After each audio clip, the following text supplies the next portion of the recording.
Okay, hi everybody. Welcome to another episode of Get Into It with Gila. I'm Gila Glassberg, registered dietitian and certified intuitive eating counselor. And today I have Mrs. Eisenman, also known as Mindy Eisenman. Hi, Mrs. Eisenman. How are you? Hi, Gila. Hi, thank you so much for joining me. I'm so excited to talk to you. Thank you so much for inviting me. Of course. So Mrs. Eisenman was my teacher in high school in Bat Torah in Muncie. And now you teach at Stern College, right?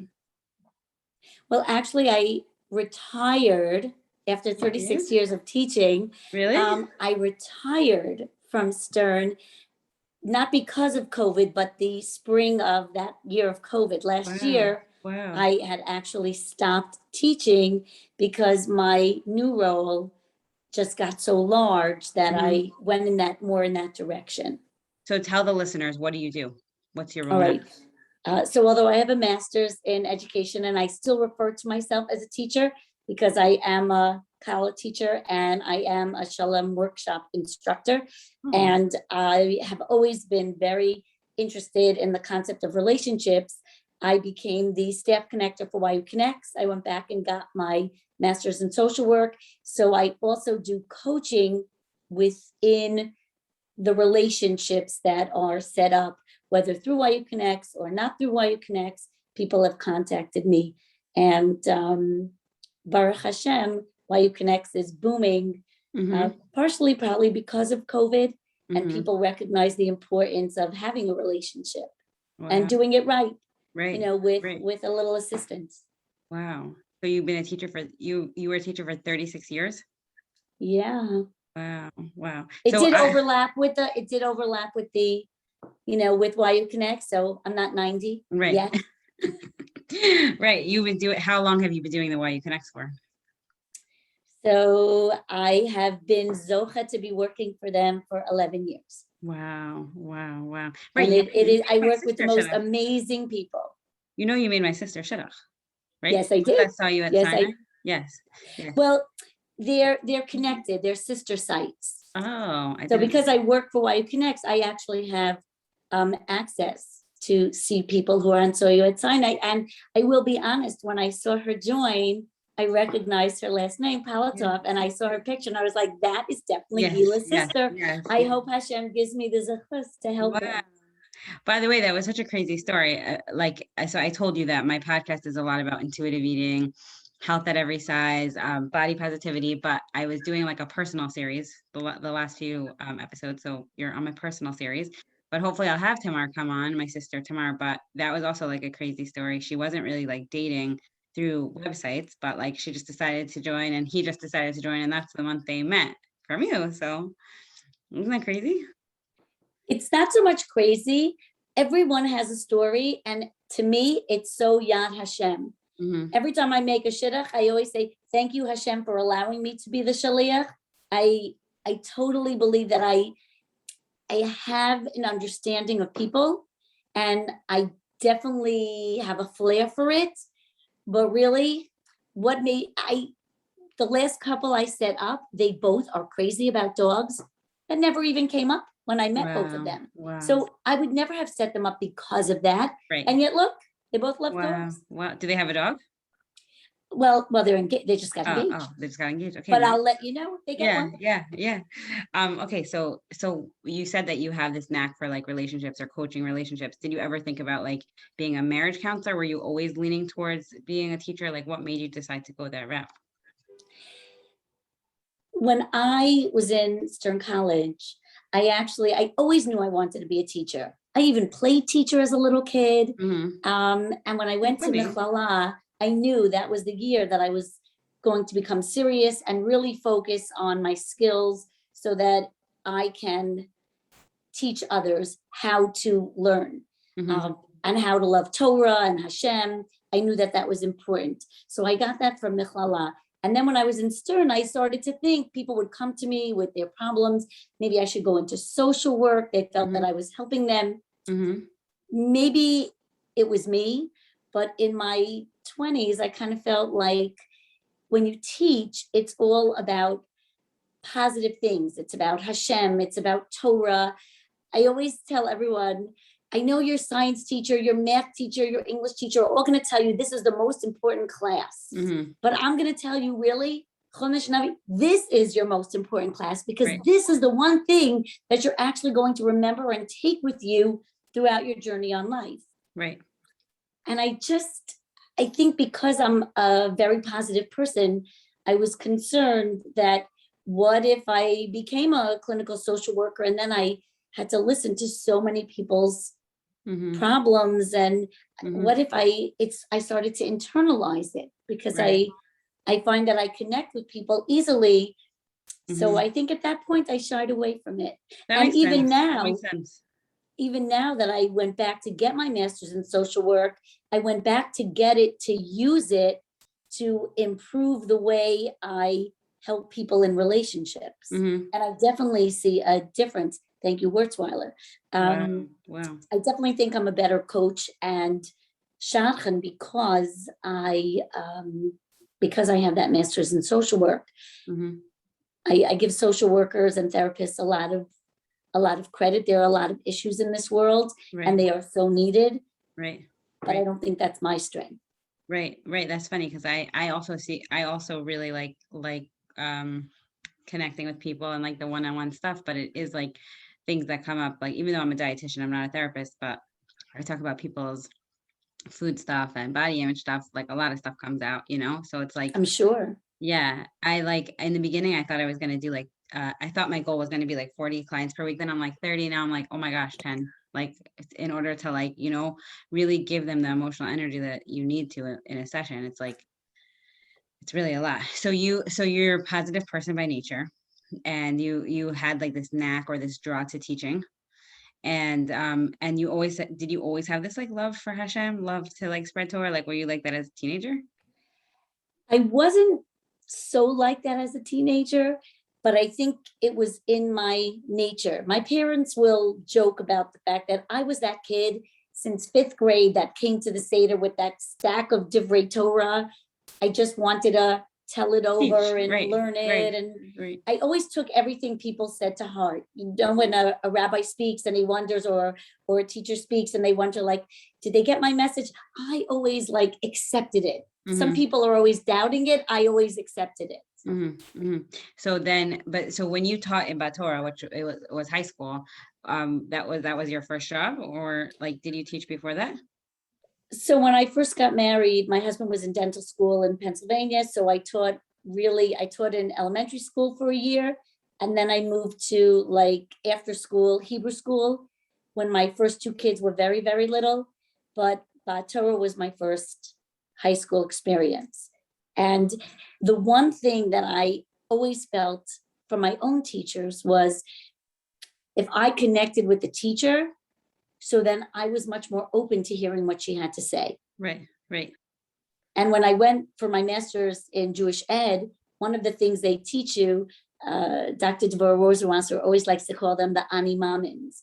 You have two groups that you work on before you even start teaching. The first is globally, things that you want the girls to learn, like Derech Eretz, love of Eretz Yisrael, tolerance, whatever those big pictures are. And then you have the small things, the more skills-based things like improved reading Rashi, or learn how to read a Ramban, or memorizing, whatever that is. So you balance the two, and within the teaching, you make sure to put in those global perspectives. So if I wanted anyone to get some of those global perspectives, you only can do that if you feel that you have a connection to the person giving it over. Right. We were very close when I was in high school, but we were saying before we started recording that like you were in a really sticky role because you were our teacher, but you also were like had the role of like giving us a pink slip if we didn't dress appropriately. Was it a yellow slip? It wasn't really a pink slip. I think it was a different skirt. No, I think it was a yellow slip home. My mother always said, "Oh, I got my yellow slip," or something like that. But my mother always used to joke. Well, you knew my mom growing up, but she always used to joke like, "You're so close with Mrs. Eisenman, yet I'm still getting all the yellow slips." I'm like, "Yeah, I love Mrs. Eisenman. I'm always getting in trouble, So I think it's the way I saw the role, and I think it it obviously worked, looking at you today, it obviously worked, is I don't want to send home the yellow slip. The only reason I'm going to send home the yellow slip is if you come dressed inappropriately. So it's your choice. You know what the rules are, and you need to follow the rules. And if you don't, I'm going to be crying. I'll feel bad, especially if you get into trouble. But really, the one we have to talk to is you. You're the one that's making it happen. Right? Not I'm making it happen. I'm only writing it because you're making it happen. But I wish I didn't have to. Do you remember, now I'm really throwing myself under the bus, but do you remember how when I was in high school, I had my cartilage pierced? Right. And we weren't allowed to get double holes. Right. So, but that was when we were going on the Israel trip in 10th grade. Do you remember this? I was just telling my friend. I don't know if I remember this exact story, but I remember the Israel trip and I remember the cartilage. You said you better take that out before the trip because you're not gonna be able to go on the trip or something like that. And I was like, no, it's gonna close, whatever. I'll just cover it with my hair. And you're like, you know what you told me? You said, I want you to do a report on the halachic sources of getting more than one hole. Do you remember that? I actually don't. Yes, but I don't think I ever did it. And I probably still kept it in knowing me in high school, but you had it was tough, but I remember thinking well, I used to come to you all the time, for Shabbos. And I remember that break fast, after the fast, maybe it was the boarders, those of us who boarded, you were our second mom. So we had to rely on you, but you made really thanks. I remember that Tisha B'Av. I do remember. Yeah. We, one of us hit your car. That was fun. No, actually, I hit her car because I got a call that my father-in-law was rushed to the hospital, and I did not know that she had parked in the driveway, and it was so black that I didn't see it. That's what happened, but it was fine. I found someone who fixed it, and it didn't cost her anything. It was fine. Are you serious? Yeah, I paid for it. I hit her car. Oh, I thought you were saying it didn't cost her anything because you knew the person. I remember thinking, wow, that woman is amazing. You're like, oh, there goes my summer vacation. But you were fine. I don't know. It really had an impression on me. I'm going to tell you a little secret. You know what the best part of teaching is? It forces you to be a better person, because you can't teach something that you don't believe in when it comes to Torah. So you could only teach it if you can model it. So if I wanted everyone to dress appropriately, I always, of course, had to dress appropriately. If I wanted everyone to be kind and forgiving, I always had to be kind and forgiving. Well, teenagers are hard, though. Did you find that job working with teens hard? I loved it. Yeah, I loved it. And I miss it so much that a friend of mine is now in a specific high school, and she is the head of the Tanach department. And she asked me if I would occasionally come back to deal with a maternity leave. And I'm seriously thinking about it. If it's only, a few hours a week, I think I might want to swing it. Wow. Here's a really nice thing about high school. Kids in high school need to know that you understand that their problems are monumental. Their problems are just huge, and they take over their lives, and they're so important.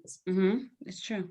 But as a teacher, you know in your heart that this is sort of little children, little problems, big children, big problems. And you know that most of these issues, gamze ya'avor. And that's what I kind of loved about high school, the teaching versus the social work. Some of the issues that therapists get, they don't go away. They're tough. And I'm sure you see it with intuitive eating. If someone was, God forbid, abused, or someone, and I'm talking even emotionally abused. Yeah. It stays with them. And even if they work at it, there's a part that just stays with them. But the issues of, oh my gosh, I have so much homework, or my mother's going to kill me because I did terrible on a test, or my friends didn't invite me to something. That's going to go away. So I could sympathize and empathize and listen, but I know it's going to be okay. Right, right. I remember when I was in high school or maybe even younger, and I felt like I know the adults in my life think that this problem is so small, but like I really feel sad about it. And I remember telling myself, like, when your kids are teenagers, which they're not yet, but it kind of feels like they are, like make sure that you remember like how you felt when you were a teenager, because it does feel huge, actually. It really does. I remember that. So after you left Batora, you started working at Stern. So in the middle of Bat Torah, I also worked at Stern. Oh yes, I I did it remember. simultaneously. At night. No, I During the worked day? there Tuesday and Thursday mornings. Oh, okay. So you started doing that. And how was So I that? worked at Bat Torah Mondays, Wednesdays, Fridays, and I think Tuesday or Thursday afternoons, or maybe both afternoons, I don't know. But I worked both jobs. Wow. And then in the second to last year of Bat Torah, when unfortunately I knew that it wasn't doing so well in terms of the amount of incoming students, it's like Hashem sent me a gift. Mm-hmm. And my boss, Rebbitzin Dr. Efrat Sobolovsky, had heard about me. And she called. She had just started YUConnects like a year or two ago, and she was looking for a full-time matchmaker. And at that point, I was dabbling in No, shidduchim. you're already a Shadchan by then, right?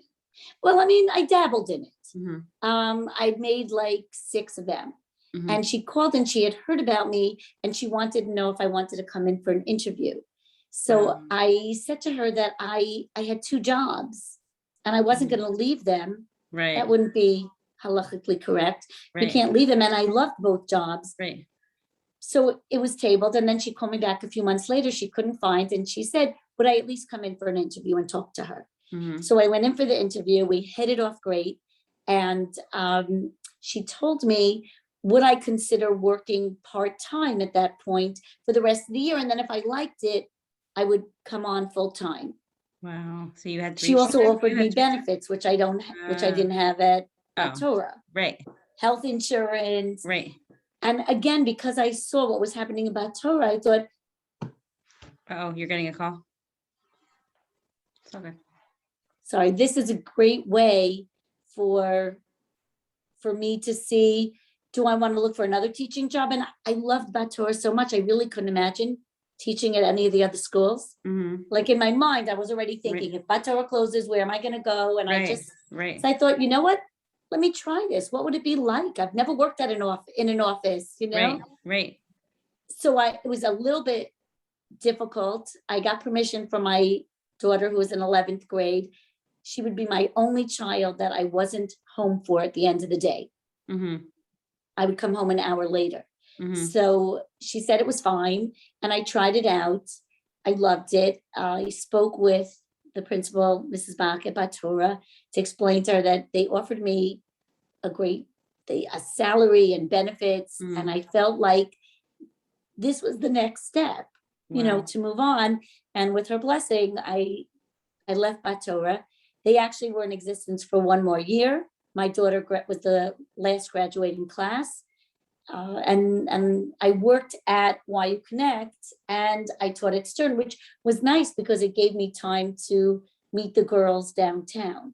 I was going to say, YUConnect is Stern girls, right? Like you were working at, so YUConnects is a lot of things. Mm-hmm. It's an organization that while there is an online database, there are also trained, we call ourselves connectors, mm-hmm. who tirelessly meet men and women, all ages, and hashkafically a real range, mm-hmm. from very liberal, mm-hmm. to very right wing. Mm-hmm. Interesting.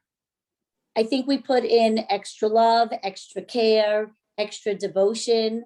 And I think we are coming up to the number 500. Wow. Very shortly. We're coming up to 500, which is very exciting to be a part of an organization that basically partners with Hashem all day. Oh, that's really beautiful. Really beautiful. So, but do you meet all the men and women in person, or some of them you meet like on the phone, Zoom? Like, how does that work? Well, since COVID, two friends and I started to meet on Zoom with people that wanted to meet with us. We meet Monday evenings and Tuesday mornings. We meet a minimum somewhere between 10 and 15 people a week.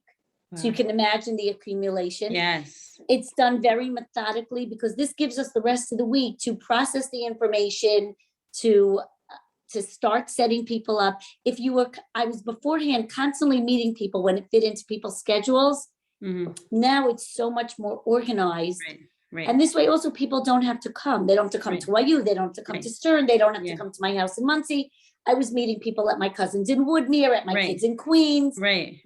All over. Smart. Now it's just so much more organized. We can give everyone the time of day. And then the three of us brainstorm.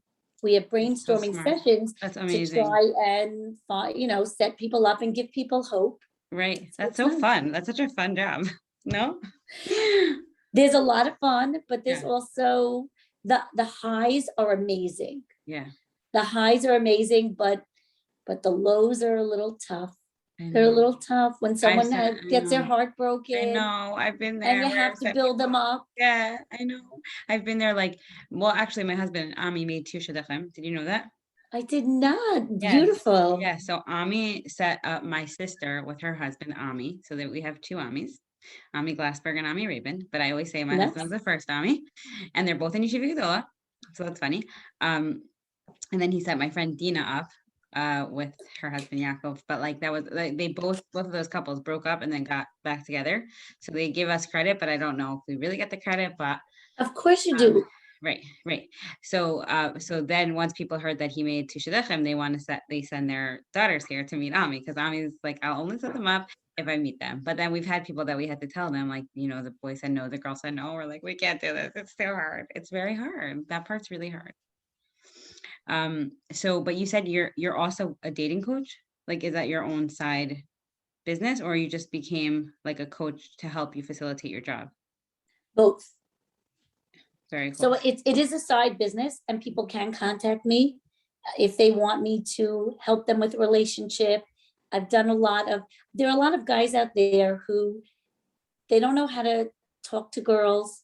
They don't know, or they know how to talk, but they just know how to shoot the breeze. They don't know how to make an emotional connection, go a little bit deeper, or they know how to do that. But then how do you work through the process of moving from dating to engagement to wedding? There are always that guys who after a first date, they're like, okay, so we're going to get married. Wow. Yeah. Right. Or they like the girl a little too much and they show it. They're not helping themselves. Right. So that's where you come in, and they can come to me and I help guide them. And then sometimes people get stuck on certain issues, and they'll come to me. Can I help them unstick this specific issue? And we work on it, and they recognize I work a lot with something called the strengths perspective. I know we talk about this all the time, you and I believe, especially if everyone believes that there's a piece of Hashem in them, so everyone believes that they're special, right? They have something unique about them. I have something from Hashem that's unique to me, and you have something from Hashem that's unique to you. So we can use that strength, that piece of Hashem within us, to do whatever. Ever since I was little, I think it's in my 8th grade yearbook. If you could find your mom and I graduated together, so if you could find her, your mama Shalom, if you could find her yearbook, I believe my quote even then was Ein davar omed b'fnei haratzon. Right, nothing stands in front of the one that has a desire to complete something or to do something. So I believe that if someone wants something, they can really attain it. Wow. That's beautiful. So I use that in the coaching to bolster people up and help them through whatever they're working on. And I also put in, I wouldn't call it musar, I'm going to say information about what a relationship is. I think a lot of people have a misnomer what's important in a relationship. They don't recognize. In CERN, I taught a course on relationships and Taharat Hamishpacha. And one of the things I would always tell the girls is, if you want to be it's not about finding a person. It's first about becoming the right person. Right. And then it'll be easier to find the right person. Right. Well, we were talking about this a little bit before, like talking about the difference between dating and marriage, right? And I know, like, well, I think I learned a lot about this in seminary, that like when you grow up watching movies, or like Hollywood has you thinking that like marriage is like fireworks and it's so beautiful and everything's amazing and you guys love each other, and then like the movie always ends at the wedding day, like you don't see the hard parts, and then you go into your marriage thinking like, oh, this is weird. Like, this is really hard. Like I told you that Ami and I knew each other for a long time. I mean, before we got married, and he was talking to one of his rebbeim, and he said, oh, it's going to be easier for us because we knew each other. And he's like, maybe it'll be easier for about 1 week. And it was like really hard, like obviously we love each other, but it's challenging, like there's just, but also I'm also one of those types of people that never want to like tell people that before they get married, because it's like, you don't want to be that person that's like so negative, and people don't, until you're in it, you really don't. How do you teach someone that before they get married, what marriage will really be like, I don't know if you want to talk about necessarily to someone else what we call the good, the bad, the ugly kind of thing. Right. I think that what you want to explain is the difference between fun and happiness, right? Fun is a roller coaster, and you go on it and it's an amazing feel, right? That high, but then it goes away. Right. That's fun. Happiness is working at something, breaking your teeth over it. Okay, I can't help it. I'm the Tanach teacher. Right. So when you pull apart a Ramban and you really understand what he's saying, and it took a lot of work and a lot of effort, or you wanted to learn how to play a piece of Beethoven on the piano, and it didn't sound right, and you practiced and practiced and practiced, and months later, you've got it. You've really, succeeded. So you attain a level of happiness. Right. So that doesn't happen when you're first married. That's why Shana Rishona is considered difficult. It's not that it's difficult. Right. It's just that until you get to the point where, oh, I know what my husband is going to say about this. Right. I don't have to ask him about this. Right. I know already. Right. It takes a while to get there. How long does that take? I'm just kidding. I did a lot of reading, not like on self-help books, because they happen to help me a lot. And the book, The 5 Love Languages by Gary Chapman, right? So he said, I'm a big fan. Yeah, I love that book. Actually, I got Ami to read it. He listened to the audiobook because we were like, I really like that book. But something that he said that was really like eye-opening is that, like, even like statistically, like the research shows that the first year, I think the first 2 years when you meet someone and you fall in love is like it does feel like a roller coaster. Like you literally have like more endorphins, like from feeling like you're in love, so that when he hurts your feelings, you don't feel it as much, right? When you hurt his feelings, whatever, but then it goes away. Like it literally goes away. And I guess Hashem does that because that is what bonds you and makes you want to get married. And then it's like the hard work when that leaves, I wouldn't say that it's hard work. I wouldn't use the word hard. Sometimes people think it's hard, I can't do it. Right. It's so what's just the right work. It's just work. Right. It's just, everyone has to be willing to put, rather than work, how about if we just say it's effort? Effort, right. People have to put in the effort. It's like, I'll give you a great analogy. Most people don't know this, but remember, my husband helped you learn how to drive. Yes, your husband is so nice. He taught me a lot of things, your husband, while we were driving. Barry's amazing, and he has an amazing amount of patience. But when you get in that car, if you could think back to it, you've watched someone drive your whole life. You've got it nailed. You're in high school. You think you could do this. Right. And then you can't stop properly, or you jerk the car, or you make a very wide turn, or you're like, oops. Yeah. That's a good thing. And then all of a sudden you realize you have to practice. Right. You have to work at this. Right. That's really funny that you just said that. First of all, I'm cracking up for the listeners listening to this, because like they must be thinking like, what on earth? Like, I was a boarder. I didn't live with my parents. I was adopted in the Eisenman house, and your husband was so sweet. He took me, you know what he taught me? Okay, side point, but he took me to 7-Eleven to get milk. And he's like, do you know why they put milk at the back of the store? So you have to walk through the whole store to get milk. I'm like, wow, that's really interesting. Because so you buy other things. But yeah, that was really nice of him. And also it's so interesting. The other thing that's like coming to my head is that like, even when I was learning to drive, you're right. Like, you don't like, obviously people drove around me, but like I paid so little attention to things around me that had nothing to do with me, like driving. So like the same thing with marriage. Like you're around obviously people married in relationships and stuff like that, but like you literally don't practice until you're married. Like you can't imagine what it's like to live with someone, a roommate, obviously, but it's still totally different when you're living with a spouse. And it's like, it's just like, I even remember like a week after getting married feeling like, wow, this is weird, like this is different. Like if this is not a sibling, or because you didn't live together before. So you kind of have like your guard up, and then all of a sudden you do live together and you feel like, wow, my guard's down. This is weird. You know what I mean? And like, you can't really practice until you're in it. But I do feel And you like make mistakes. a lot of mistakes. And that's why you Yeah. have to learn how to say, I'm sorry. Right. But what about people who like don't get that coaching or don't realize that they need it? Like, how do we, I feel like, Laura Doyle wrote the book on The Surrendered Wife. She says like, we should give like marriage classes in high school, like people need so much more coaching than that, I feel like. So I don't remember everything I learned in psychology classes, but if I remember correctly, until you reach a certain age, you don't have abstract thinking. Mm-hmm.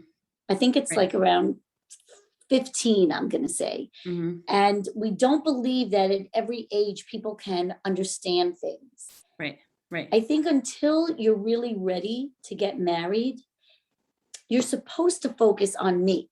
Mm-hmm. I'm supposed to focus on me. Mm-hmm. I have to become the right person. And Right. if I do things for me, so then I'll be willing and ready to do things for you. Right. That's true. I remember clearly, I don't know where I was specifically, but there was a Hanukkah party and everyone gets, you sit there as a kid and you get all these presents. And I remember someone was newly married in the family and they were like, I love giving presents. This is such a great feeling. And I remember thinking as a kid, not me. I want to be on the receiving end. I want to get all the presents. Right. I don't want to give someone all the presents. Right. But at a certain point in life, you realize what makes me happy. Right. It's giving. Right. But why does giving give you such a good feeling? It's also because you've been on the other end. You know how you feel when someone gives to you. Mm-hmm. Right. So when you're younger, you can't practice marriage. Right. Because you're not really ready for it. You haven't. I used to say this. I think I told the students all the time. There were 4 years of high school for a reason, right? When you get in the oven in ninth grade, I love food, Gila. I know you're intuitive eating, but I love food. Right. So I always gave food references. Yeah, and I would always say in ninth grade, you're batter. Yes, you are this. raw. You are not ready to walk out the door. Right. By the time you graduate, you're fully baked. Right. So you need all those steps to get there. So I would say even after high school, the average person is not ready straight out of high school. You haven't had enough life experiences to be ready to share your life. And I'm sure I'm willing to admit, everyone always says, oh, you'll get married, you'll have a baby. And you're so excited. And then you have this baby and you can't get dressed because they keep spitting up on you. You don't even have time to take a shower. You're exhausted and you think, they got me. How did this happen to me? What am I supposed to do now? Yeah. And it's a miserable sinking feeling at first. Yeah. Imagine now if that would have happened before you had the experience of going to seminary and doing what you wanted to do and what worked for you. Right. You need that. You need those. You need to turn the me into a we. Right. But you can't do that until you've done some of those me things. Do you feel like when you're meeting with single women or men that like you're getting like a sense like, oh, this person's not ready for marriage, or they need like a few more years? Do you ever feel like that? I don't know if you're allowed to say, but. I work very hard not to judge people. I really believe in the phrase from Pirkei Avot that Hashem judges others the way Hashem judges us the way we judge others.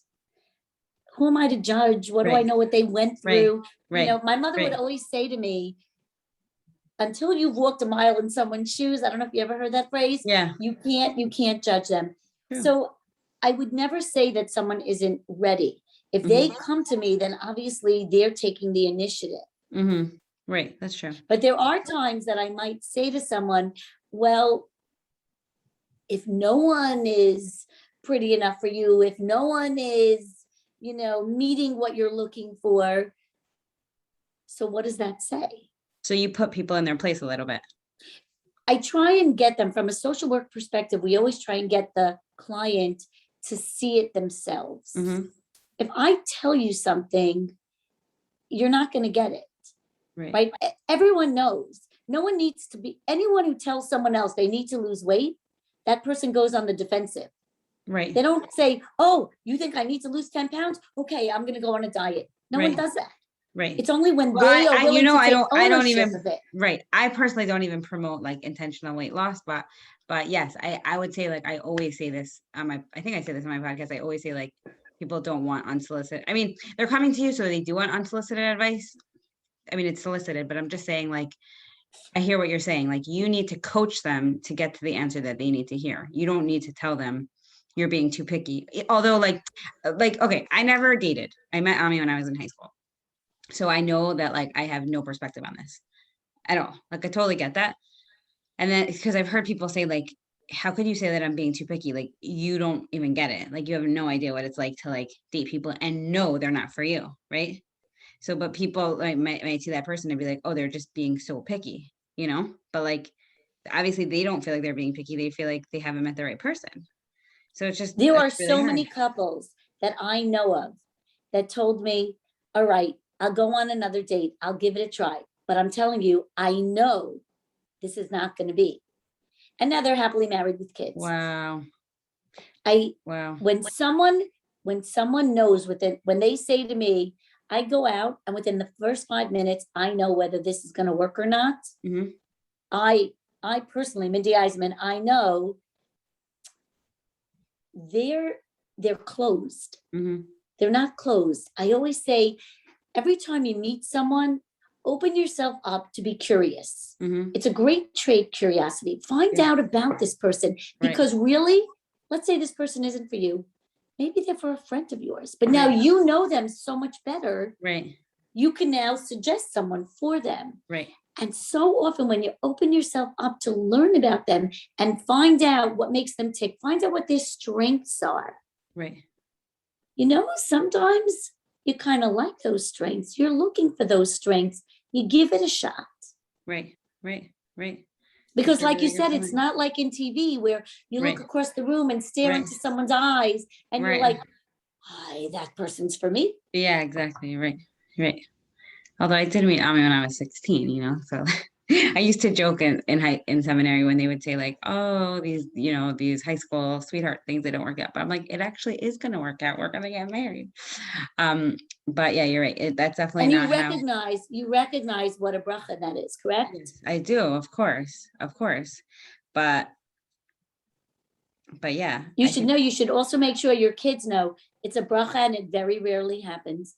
My parents met in camp when they were parents also met in 18. Camp. My parents also met in camp. But I will tell you, I always grew up thinking, oh, I'm going to meet some guy in camp. Right. Oh, I should look around I should camp. Be on the lookout. Right. And I think that it took away a little bit from me. Right. Do you, are you comfortable sharing how you met your husband? Oh, I'll tell you, Hashem was so good to me. Right after Michlala, I went on a program from YU. It was called Tahiyat. It has a different name now. I think it's called Counterpoint. And we went to an underdeveloped town and we did programs for them. And originally, I actually didn't get in. And there were 4 towns. And a friend of mine got in. And the town she was going on was Shchunar Atik, but was sort of like a slum. Some people were going to Tzfat, they were going to really nice places. And I felt bad that she was going there. And I thought, oh, I didn't want to go there. And then unfortunately her grandmother got sick and her mother wanted her to come home. And she knew that I really wanted to go. And she said to me, do you want to take my place? Wow. You'll wear my shirt that says Yocheved, and I'll tell them, don't worry that I'm canceling last minute. Oh, wow. So I called my parents and I was like, normally I would have said, no, I'm not going if I get onto that town. Right. But I wanted to go so badly. I was like, fine, I'll go to the hot Tel Aviv slum of Shchunar HaTikva and I'll go. And my husband was there. Wow. And as you could see, I'm a very talkative person and no one believes this, but he was very quiet. When I asked him afterwards, why didn't you talk for 2 weeks? He's like, I didn't really know anyone, so I had nothing to say. But I got to see a side of him as a friend. You know that feeling, you get to see them. And then we only started dating once we came back, and it moved a little slowly. It didn't happen so fast. But you didn't date other guys, right? He was the only guy. So I did actually, because he was in dental school. He didn't come in that often. And he never really said we were dating. He'd call me sometimes. It was a few months before we started really dating. And then you got married, like, were you like 19, 20? So I got married right before I turned 20. Wow. So I was a real baby. Yeah, you were really young. See, I got married at 21. I often told my girls when they started to date, take your time, don't rush. I always tell my students, the first one down the aisle does not win. Right. But it feels like that. Even though I didn't, I guess I definitely, whatever. Mommy and I had broken up, so we weren't dating, and I did feel that pressure. And my older sister, Yali, she was like, you guys, all you do is talk about marriage. But she met her husband at Queens College and then they got married. I was like, you don't get it. There's so much pressure. Like, you know what I mean? Like you want to tell yourself, like, take your time, travel, enjoy. But like, I guess when you're like it just feels like the next step is marriage. And like, even now when I look at my siblings who got married at 19, I'm like, what is the rush? But like, I remember being there and thinking like, you do feel like you're in a rush. You know what I mean? Like, it's kind of sad because I do feel like there could be like that like 18, 19, 20, where you're like traveling a little and take your summers off and stuff. But there is a lot of pressure. It's kind of sad. There is pressure, but one guy that I set up, I'm sure he's going to be okay that I'm going to quote him. I set him up a lot. It was a few years that we worked together. And when he started the process, he was looking for a certain type of girl. And he got married. I'm going to say he was 25. And he was just so crazy about her. And he said to me, it's not about marrying the first person. Like, it's not about getting married. It's about the right relationship. Right. He said, and I needed to evolve. Like, I have to respect the process. Right. I learned a lot about myself through dating. And that helped me meet this wonderful person that I'm going to marry. Wow. And I think that there are a lot of people who don't recognize that. And there are a lot of parents who literally, their daughter is 20 years old or 21, and there are people who are literally taking tens of thousands of dollars from these people because just find my daughter a shidduch.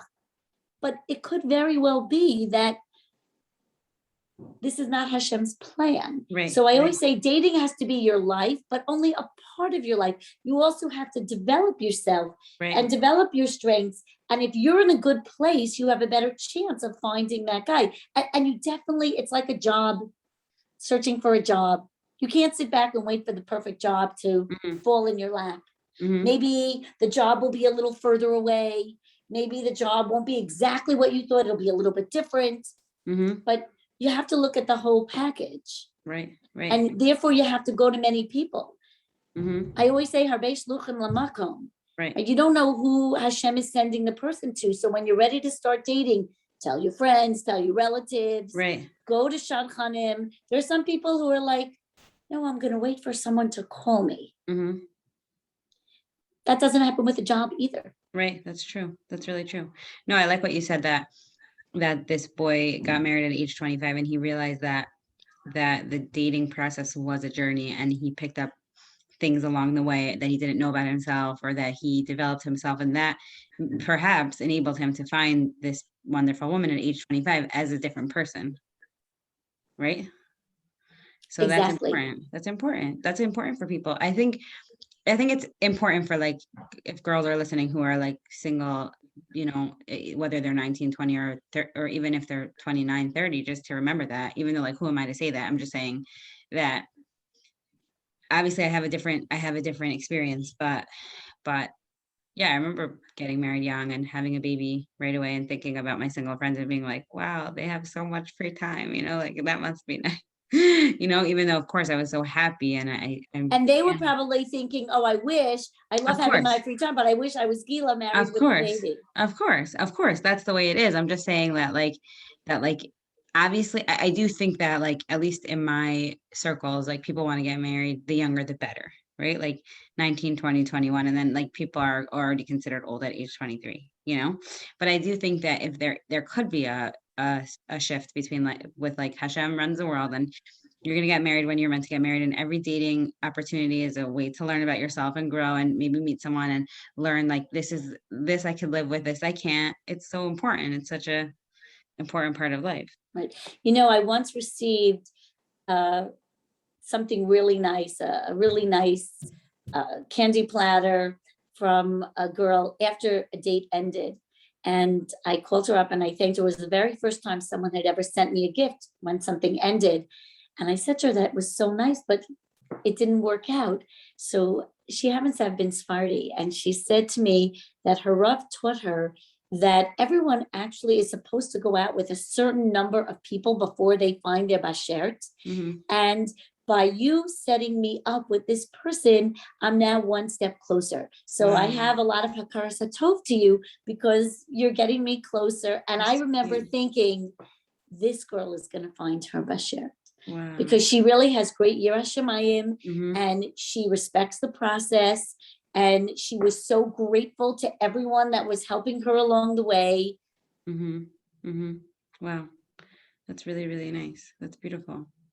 I don't know. The only thing that, like, I guess the thing that doesn't sit well with me is that, like, I know I'm on Instagram a lot for my business, but I see, like, some older singles talking about their experience, and, like, certain things, like certain flyers say, like, for married women only, or, and, like, these women are like 30, 31, and they feel like they're, like, in a different status because they're not married in the frum community, and it's, like, painful, really painful for them. Right. And obviously, so you know what? I think you're talking about two different things. But first, I just want to validate, we don't know what Hashem has in store for everyone. right. And there are a lot of things out there that are painful. Yeah. It's painful when someone can't have children. It's painful when someone like us loses a parent young. Mm-hmm. It's painful when you have someone who is waiting and waiting for their bashert and they can't seem to find it. Mm-hmm. Happens to be even that one of my kids, who took a little bit longer to find his bashert than the others, I remember telling him, maybe you want to daven. One of his friends was having trouble having kids, I had heard. So he said he does daven for him. He said, but you know what? He's in it with his wife, and I'm in the shidduch process by myself. And it really, I took it to heart. And every time I meet someone, I always give them time, because I feel I want them to know that I at least care. Mm-hmm. I'm trying. I may not be successful because I may not be the one that Hashem has in store to help you, but I want you to at least know you have some place to turn. Wow. Whether it's a mom who needs someone there, the friends are tired of listening to her cry, or it's someone, whether it's a single guy or a girl who wishes that they were married, and sometimes they feel like people are saying to them, like, well, you must be doing something wrong. Right. Exactly. You're not doing anything wrong. Right. It's a terrible feeling. Yeah. Like, they feel bad enough that they're not married than to feel like it's their fault, Right. But just like it's I guess in any part of society, just like so many couples who can't have children, and so much of Jewish life centers around children. Right. So it's hard for someone who's single, who doesn't have a spouse, and there are so many articles written around Yontif time to be Mhm. sensitive, or in a community to be sensitive if you have someone who's single who lives in the community. And as a Shadchan, I actually feel even more almost like guilty, because this is what I do. So in a way, it's harder for me than for you, Gila, because I'm like, why can't I find this person? Right. Right. You I feel do like a feel pressure. that guilt. Right. I do go to sleep every night with a heavy heart. And whenever I go to Israel and I go to the Kotel, whoever I've been speaking to, I take their name with me to the Kotel. And I just, even if it's not me, I don't need to necessarily be the shaliach, but please just help these people. But I'm not sure, but I think a lot of the flyers that say for married women only, I think that's because it relates to Taharat Hamishpacha. Right. So it's in the frum community, let's be honest, in the frum community, we'd like to believe that only married women are using the mikvah. And therefore, if someone is coming on to talk about the mikvah or to talk about intimacy, so it's for married women. So writing married women sort of tells you what the topic is. I don't think it's meant to exclude, but I guess people that write it now have to be sensitive to the fact that they are hurting someone's feelings. Do you think they could like I've been, this has been like weighing on me since I heard people talk about it. I wonder like if they should be allowed to comment because they feel like this will prepare them for a healthy marriage. I don't know. Maybe it depends on the topic. I think it has to be, as long as it's okay with the person who's speaking. For instance, sometimes people speak and it's for women only because the person speaking doesn't feel comfortable speaking to men or doesn't feel comfortable speaking to a mixed audience. So it works both ways. Right. I hear that. It really has to be individual. Yes, I hear that. I totally hear that. But I definitely think that we as a frum community do have to be more sensitive and really more sensitive to single women, because men come to shul. So therefore, it's easier for you to invite them. For instance, you may not go to shul all the time because you have little kids. So you don't want them screaming in shul. So you're not going to shul. So if I were a single woman, your husband isn't going to see me and invite me for a meal. Right. And you don't even know that I exist because you're not going to shul. Right. That's true. That's really hard. So perhaps Rabbanim have to have something where single people in the community can meet so that if someone is single, they can go to someone's home and be invited. And they feel more included. Right. Including them for sure. I really could speak to you forever, but it's actually Erev Shabbos at 4:25, and I probably should go upstairs and finish cooking. But I could talk to you forever, and we should hang out. I could talk to you too. Yeah. Thank you for coming on. Could you tell the listeners like where they could find you if they want to do like coaching with you or use you as a shadchan? If they want to reach me, so they can always reach me through the YUConnects website. That's probably the best way to reach me, or they can email me at my name, Mindy Eisenman @gmail. And say that and specifically they should say that they heard me on Gila Glassberg's Intuitive Eating podcast. Okay, great. So I'm going to put all that in the show notes and then people could find you. Great. All right, terrific. Okay, thank Gila, you. this was really, really nice. It was really fun. Thanks for inviting me. Of course. All right, and really, I would just like to end with a bracha to anyone who's single, who's listening. If you're listening, so you're listening because you really are taking to heart everything about shidduchim. And in Yirtzeh Hashem, this should be your year, and Hashem should help you find your zibuk. And Amen. That's my bracha. Amen.